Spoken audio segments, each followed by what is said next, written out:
I first met Catherine at the bar Iron Horse in DC, and with her quick wit and enthusiasm, we just immediately hit it off. Enthusiasm is social courage, she told me, which means she is one of the most courageous people I know. We quickly fell in love and decided to move in together, which I was very, very excited about.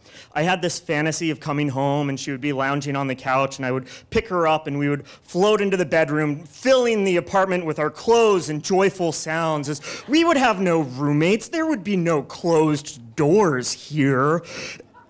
And we would just do this for hours on end. And the best part is this could happen at any time that we wanted. It would just be spontaneous. Like closed doors and roommates and calendars, those were things of the past. The future was passion. The one problem with that is that between the two of us, we had 3 cats. I had gotten Charlie when I lived alone, just have another living, breathing thing in the apartment, and Catherine had gotten her litter mates, Bianca and Violet, when they were wee little kittens, and they loved to share sunbeams together and cuddle politely. Which was nice, but I had also heard that cats make the worst roommates. And so I was kind of blindly optimistic that we would still make this a happy home between all of us. But nonetheless, we started doing internet research and becoming armchair experts about how to integrate your cats. This article here says we should split the apartment up one area for each cat. I don't think we have room to do that in a DC apartment. Well, that's okay. Violet gets stressed when she's separate from Bianca, and when she's stressed, she vomits. Plus, we don't have room for 3 litter boxes, so they can share. That's good to know. I guess Violet and Bianca will be in the bedroom, and Charlie will have the sunroom. Yeah, the article also says we should do a smell test where they can't see each other, but we do it through the door, and they can get the aroma of the other cats. And so we split the apartment out into different cat areas, and we do this cat introduction. Violet and Bianca and Catherine on one side, and Charlie and I on the other side. And Charlie's like that eager kindergartner with a crush where like he doesn't really know what to do, and this is new emotions for him, and what's going on? There's other cats.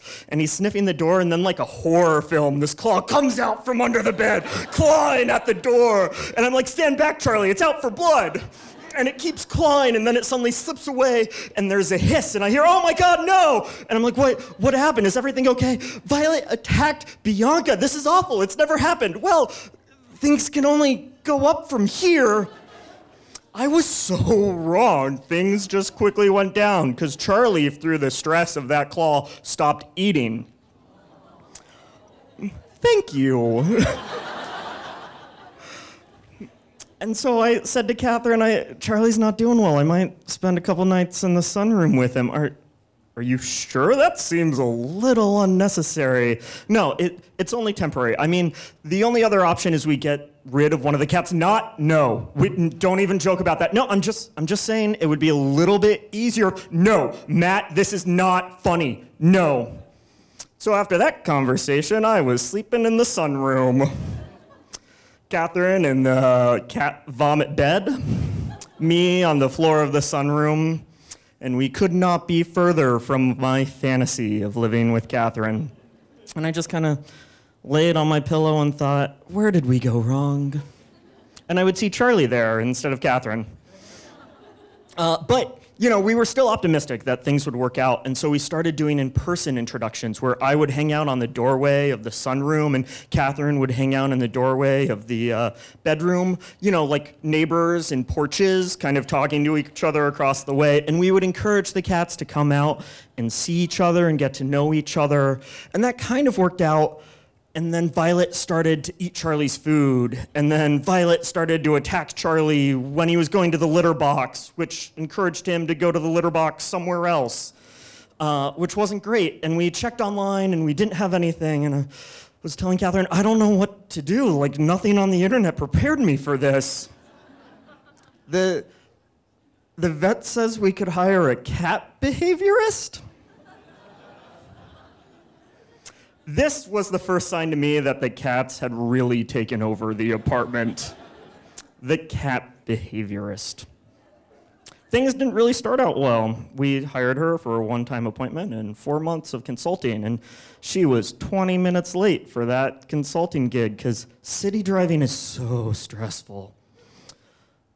In addition, she claimed that the cats weren't getting along due to a poor introduction by the parents, which after about 7 months of working on this problem, I took as a personal insult. But things got a lot better because she saw the cats interact, and instantly I was blown away by her expertise and her charts and her diagrams and her explanation of what was going on, because she said, first, you can move out of the sunroom, which was great news. Second, aggression, or cat staring. Staring is aggressive for cats, and once they start staring, it creates this downward spiral that turns into hissing and then attacks. And so we had to drape linens around our apartment like hospital beds so that the cat couldn't stand on the table and look down on the cat on the floor, or on the bookcase to the table to the floor, which created a really depressing and dark mood in the apartment. Third, we had to train the cats not to stare, which meant we strapped on a distracting cat harness to Violet, and then got cardboard, and when they would stare at each other, we'd say, no, no, no, no, no, no, and reward them with cat treats for finding something else to do. We had to do this 6 times for 20 minutes each every day, 7 days a week. So Catherine and I pulled out our calendars and started scheduling cat training sessions. I want to go out to drinks on Tuesday. That's fine. I can trade you for Sunday morning and I'll sleep in. And that's really when we became crazy cat people. Because we started doing stuff for the cats more than anything else in our lives. Like every day, breakfast, lunch, dinner, before dinner, after dinner, before bed, training session of like, no, no, no, don't stare. Good cat, good cat. Sorry, that was, I gotta look.